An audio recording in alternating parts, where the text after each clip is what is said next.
Bill Anderson sat on his porch, staring at the eviction notice in his hands. His fingers trembled as he traced the words that sealed his fate. 50 years. That's how long he had worked this land, maintaining it not just for his family but for the military pilots who trained here. His father had done the same, his grandfather before that. But now none of it mattered. The land was being taken. A tech company had bought everything around him, and he was the last piece left. Above market value, they had said, as if money could replace history, as if dollars could bring back the nights he spent guiding young pilots to safe landings, teaching them how to read the wind, how to trust their instincts. His farm wasn't just dirt and crops, it was a legacy. And in 24 hours, it would be gone. Martha placed a cup of coffee on the table beside him, her eyes tired from too many sleepless nights. "Maybe we should call someone," she whispered. But who? The county didn't care. The developers had the law on their side. And the military? They had bigger things to worry about. Bill exhaled sharply and stood up. "If they're taking it, they'll have to take it from me." That evening he walked to the edge of his field, where the landing zone had always been. He placed a sign there, his hands unsteady as he hammered it into the ground. Military Training Zone closing. Anderson Farm, serving our forces. Since 1943. Below it, he added one last message. "Thank you for 50 years of service." Then he turned and walked away, not knowing that this simple act was about to change everything. The next morning, Bill was in his barn when he heard the familiar hum of rotor blades. He froze. It wasn't training day. No pilots were scheduled. He stepped outside, shielding his eyes from the rising sun. And then, he saw it. An Apache helicopter, followed by 3 Blackhawks, flying low over his fields. His breath caught in his throat as they hovered, then descended onto the very land he had been forced to give up. The ground trembled as the powerful machines touched down.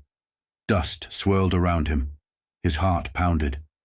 This wasn't normal. This wasn't a routine exercise. 2 men in military uniform stepped out, their presence commanding. One of them, a general, approached. His expression was unreadable. "Mr. Anderson," he said, "we need to talk." Bill swallowed hard, his fingers gripping the eviction notice still in his pocket. "What's this about?" The general held up a folder, thick with official documents. "Your land isn't just land. It's a strategic military asset. We can't afford to lose it." Bill blinked. "What are you saying?" The general glanced at the helicopters behind him. "I'm saying we're not letting them take it. You built something here that can't be replaced, and as of today, it's under military protection." Bill's knees nearly gave out. He had spent weeks preparing to lose everything, but now, in the span of minutes, everything had changed. Martha came running from the house, her hands covering her mouth as she took in the sight before her. "Is this real?" she whispered. Bill looked at the general, then at the helicopters, then back at his wife. "I think it is." The general extended a pen. "Sign this, and your land stays yours, permanently." In an office miles away, the executives at Techscape sat in stunned silence. The military officials had just walked out, leaving behind only a single-page order. By authority of national security interests, all development plans for the Anderson property are hereby nullified. The CEO clenched his jaw. Can they do this? A lawyer shuffled uncomfortably in his seat. They already did. Back at the farm, Bill stood in the same field where, just a day ago, he had placed his farewell sign. Now the same ground held a different kind of message, one carved into history by the sound of helicopter blades and the weight of decisions made at the highest level. His grandson, Jimmy, ran toward him, wide-eyed. "Grandpa, does this mean we get to stay?" Bill smiled, ruffling the boy's hair. "Not just stay, son. We get to keep doing what we've always done." The sun was setting when the helicopters lifted off again, disappearing into the horizon. The farm was safe. The legacy continued. And Bill, for the first time in months, felt something he thought he had lost: hope. A week had passed, but Bill still couldn't believe it. Every morning he walked the perimeter of his land, half expecting to see construction crews or another eviction notice nailed to his door. But instead, the only thing he saw was his grandson Jimmy running through the fields, just like Bill had done at his age. The developers had backed off completely. Not a single call, not a single offer. It was as if the land had become untouchable overnight, and in a way it had. The military had made sure of that. One evening, as Bill was refueling his tractor, a black SUV pulled up to the house. The vehicle had no markings, no license plate. Bill wiped his hands on a rag, his gut tightening. Whoever this was, they weren't here to buy corn. A tall man in a dark suit stepped out, his face unreadable. "Mr. Anderson," he said, his voice smooth but firm. "May I have a word?" Bill studied him. "Depends. Who are you?" The man reached into his pocket and pulled out a government ID.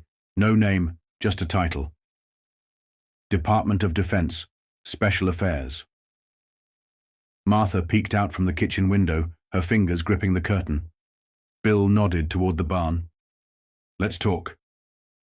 Inside, the man closed the door behind him, his expression still unreadable. "You know why I'm here?" Bill folded his arms. "I have a feeling you're about to tell me." The man took a step closer. "Your land wasn't just a training ground for pilots. It was something more." Bill frowned. "More?" The man's gaze locked onto his. "We're talking classified operations, covert training, missions that never made the news. Your farm has been a crucial piece of national security for decades, and someone," he hesitated, choosing his words carefully, "wants it for reasons that have nothing to do with a tech campus." Bill felt his pulse quicken. "Who?" The man exhaled. "That's what we're trying to figure out. But one thing is clear. Your eviction wasn't just about development. Someone was making a move, and they almost got what they wanted." Bill took a step back, gripping the workbench behind him. This wasn't what he had expected. Not even close. He thought he had been fighting greedy businessmen. But this was something else entirely. The man slid a piece of paper onto the workbench. "If anyone approaches you again, you call this number. No questions, no hesitation." Bill stared at the number, then back at the man. "And what happens if I don't?" The man's eyes didn't waver. "Then you might wake up one morning to find that the people who tried to take your land the first time aren't asking next time." The barn felt suddenly smaller, the air heavier. Bill had spent his life thinking he was just a farmer. But now, standing here with a government agent warning him about unseen forces, he realized something unsettling. He had been part of something bigger, and he never even knew it. That night, Bill lay awake, staring at the ceiling. The weight of everything pressed down on him. This wasn't just about land anymore. It wasn't even about the military. Someone had been pulling strings behind the scenes, trying to take what his family had protected for generations. And the worst part? He had no idea who they were, or why they wanted his farm so badly. Martha shifted beside him. "You're not sleeping." Bill sighed. "How can I? First they try to take the land. Now, the government tells me my farm has been used for secret missions. And the people behind this, they're not done yet." Martha turned to him, her voice quiet but steady.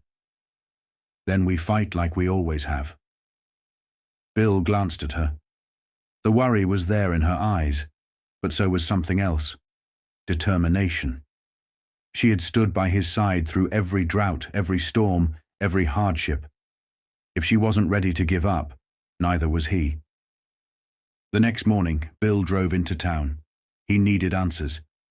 If his farm had been more than just a landing zone, someone local had to know something.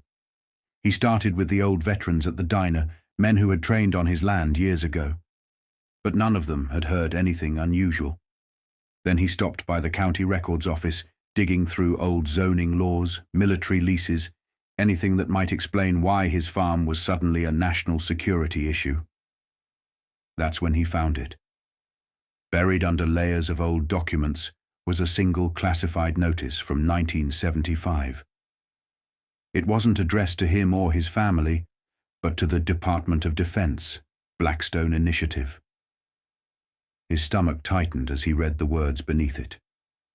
Restricted Site Authorization, Non-Standard Aviation Testing Ground, all operations under direct federal oversight. Bill's hands gripped the paper. This wasn't just about training pilots. His farm had been used for something else. Something experimental. And whatever it was, it had been hidden for decades. Before he could process it all, he felt eyes on him. A man in a suit stood at the entrance of the records office, pretending to browse the shelves. But Bill knew better. He folded the document, slipped it into his jacket, and walked out without looking back. As soon as he got into his truck, his old landline rang. The only problem? He hadn't given this number to anyone. He hesitated before answering. Anderson, a voice on the other end, calm but firm. Mr. Anderson, you need to stop looking. Bill's grip tightened on the steering wheel. And if I don't? A pause. Then the voice spoke again. Then next time, it won't be a warning. The line went dead. Bill stared at the phone in his hand, his heart hammering in his chest. Whoever these people were, they were watching him, and now they knew he was getting too close. Bill sat in his truck, gripping the steering wheel, his mind racing. The voice on the phone wasn't a bluff. Someone was watching him, someone powerful enough to know his every move. He glanced in the rear-view mirror, scanning the street behind him.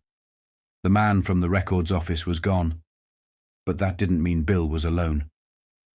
He turned the key, the engine rumbled to life, and he pulled out slowly, his eyes flicking between the road and the mirrors. Every instinct told him to go straight home, but home wasn't safe anymore, not with people lurking in the shadows, waiting for him to step out of line.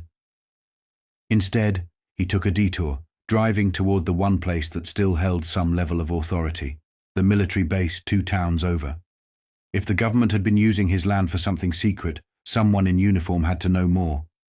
He didn't care if it meant knocking on every damn door until someone gave him an answer. But as he approached the base, something made his stomach drop. The entrance, usually quiet, was swarming with activity.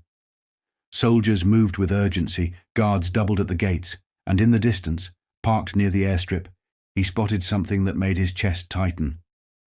An Apache helicopter. The same kind that had landed in his field a week ago. He slowed the truck, debating whether to go in. But before he could make a decision, his phone buzzed again. No caller ID. He let it ring, his pulse hammering. Then, with a deep breath, he answered. A different voice this time. Low, steady, controlled. Turn around, Mr. Anderson. Bill's fingers tightened around the phone. Who are you? A pause. Then, with the weight of a warning. If you take another step forward, you won't leave this base the same way you came in. Bill glanced at the armed guards at the gate, the urgency in their movements, the way they seemed to be preparing for something. Whatever was happening here, it wasn't meant for his eyes. His grip on the wheel tightened. He wasn't a man who scared easy, but he wasn't stupid either. He had a family to think about, a farm to protect. So, with his jaw clenched, he pulled the truck into a slow U-turn and drove away. As soon as the base was out of sight, he pulled off the road and killed the engine. His hands trembled against the steering wheel. Whoever was behind this, they had reach, they had power, and they had just made one thing very clear. This wasn't about his land anymore. This was about keeping the truth buried. And Bill had just dug too deep.